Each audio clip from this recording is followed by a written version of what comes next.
ఇప్పుడే జీ5 app download చేయండి. చూడండి మీ ఫేవరెట్ టీవీ షోస్ ఎప్పుడైనా ఎక్కడైనా.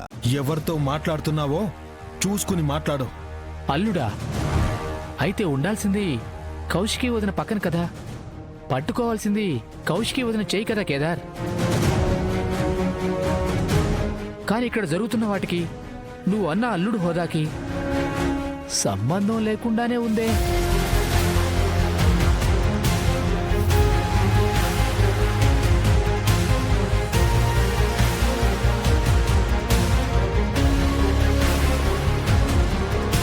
దివ్యాంకను పెళ్లి చేసుకుంటూ ఈ ఇంటి అల్లుడు హోదా కోసం వచ్చినట్టున్నాడు. ఓ, నేను ఏ హోదా కోసం రాలేదు. నాకు అవసరం కూడా లేదు. అది ఇవ్వడానికి వాళ్ళెవరు? వద్దనడానికి మీరెవరన్నయ్యా? అది మీ హక్కు. మీరు ఈ ఇంటి అల్లుడు. ఇది ఎవరు ఒప్పుకోవాల్సిన అవసరం లేదు. వద్దనే హక్కు కూడా లేదు.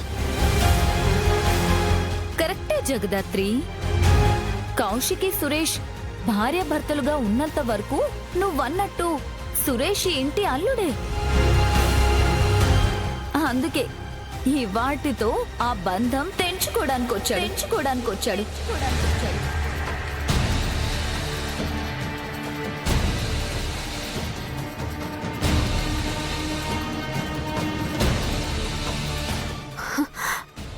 ఏంటి దివ్యాంక నువ్వు చెప్తుంది? సురేష్ అన్నయ్య కౌశికోతిని వదిలేస్తున్నారా? ఇది నిజమా? అవును నిష్కా. అయినా ఇదంతా నేను చెప్పడం కరెక్ట్ కాదు. ప్రేమించానని చెప్పింది సురేష్. పెళ్లి చేసుకుందామని అడిగింది కూడా సురేషే కాబట్టి తనతో కలిసి ఉండలేనని చెప్పాల్సింది కూడా సురేషే.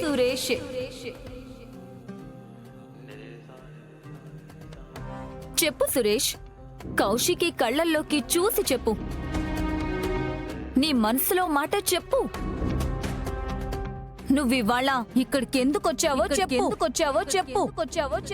నువ్వు ఎందుకు కలిసి ఉండలేవో చెప్పు. మనమిద్దరం కలిసి ఉండాలని అనుకుంటున్నావని చెప్పు.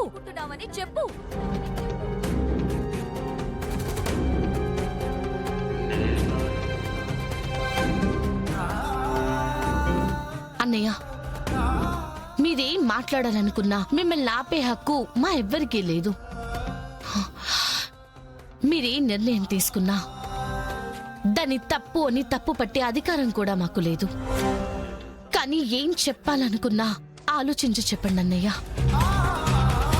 మీరు మాట్లాడే ప్రతి మాట వదిన మనసులో పర్మనెంట్ గా నిలిచిపోతుంది. బావా, నువ్వు తీసుకున్న ఏ నిర్ణయం అయినా బ్రతికున్నన్ని రోజులు మీ ఇద్దరూ మోయాలి బావా. అపార్థాలతో మనసు మోయలేని కష్టాన్ని తెచ్చిపెట్టుకోకండి. మీరిద్దరూ ఆపితే ఆయన చెప్పాల్సింది ఆయన చెప్తాడు.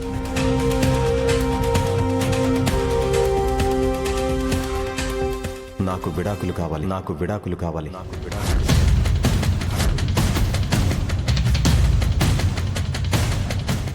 జీ5 యాప్ డౌన్లోడ్ చేసి అన్ని ఎపిసోడ్స్ పూర్తి ఉచితంగా చూడండి.